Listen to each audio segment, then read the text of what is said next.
Hi everyone. I hope you're having a great weekend. I'm currently at home. Teaching online is so cool. Anyways, I want to thank you for participating in this experiment. The reason I say experiment is because I'm not a mentoring expert. Josh Miller approached me about doing this, and when I asked why, he said because of your love for narratives and the students, basically the students' stories. And I had done the Teaching Men of Color seminar, which greatly inspired not only the creation of this, but how I've done things. Foundation to the Teaching Men of Color theory and philosophy, going through that, is understanding, hearing, and listening to the stories of the students. And with that, I listen to you guys. I'm looking to your words for guidance and direction. Arguably, some of you, if not all of you, are more equipped to do this than I am. I was just asked, and truth be said, by a good friend, so I agreed to do it, and I'm trying to do it to the best of my ability. And again, that requires listening to all of you. And one thing I can't help but listen to was your very passionate discussion on when to give somebody a break. And again, inspired by the Teaching Men of Color seminar. Anybody who knows me knows that I don't give very many breaks.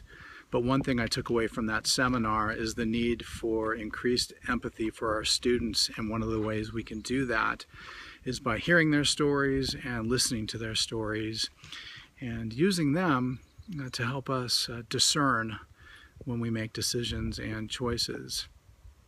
And with that, knowing when to give somebody a break.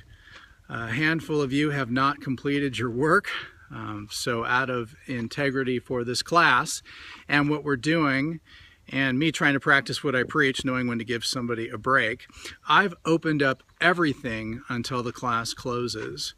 So I want to encourage you all to end strong. And out of respect for this class and what we're doing, and most importantly our students, not to mention $500, I'd like to encourage you all to go back and reflect on what you've done, and if there's anything that you need to finish or complete, please do so. Josh Miller will be asking me for a list of the names of the people that completed this credit, no credit class, and I will be submitting the list of names of the people who do complete everything, so please do that. And also know that at some point in the semester you're going to receive an invitation to come to a dinner or a lunch where we can just all come together collectively and continue this conversation about how we can best mentor the students by connecting to them. Anyways, again, have a great weekend. I'd like to thank you again for participating in this experiment. And also, one last thing. I think it's kind of sad that some of you don't feel free to speak your mind. Freedom of speech. I tell my students, I might not agree with anything you have to say, but I will defend your right to say it. And it saddens me that some of you might have thought that you couldn't say what you wanted to say. I don't think freedom of speech is just about speaking our mind politically or socially or whatever. Very important that our students can speak their minds in the classroom, and very important that you all speak your minds so I can best improve this class, make progress with this class in serving our community at Valley College. Anyways, I look forward to hopefully meeting all of you face-to-face sometime in the future. End strong.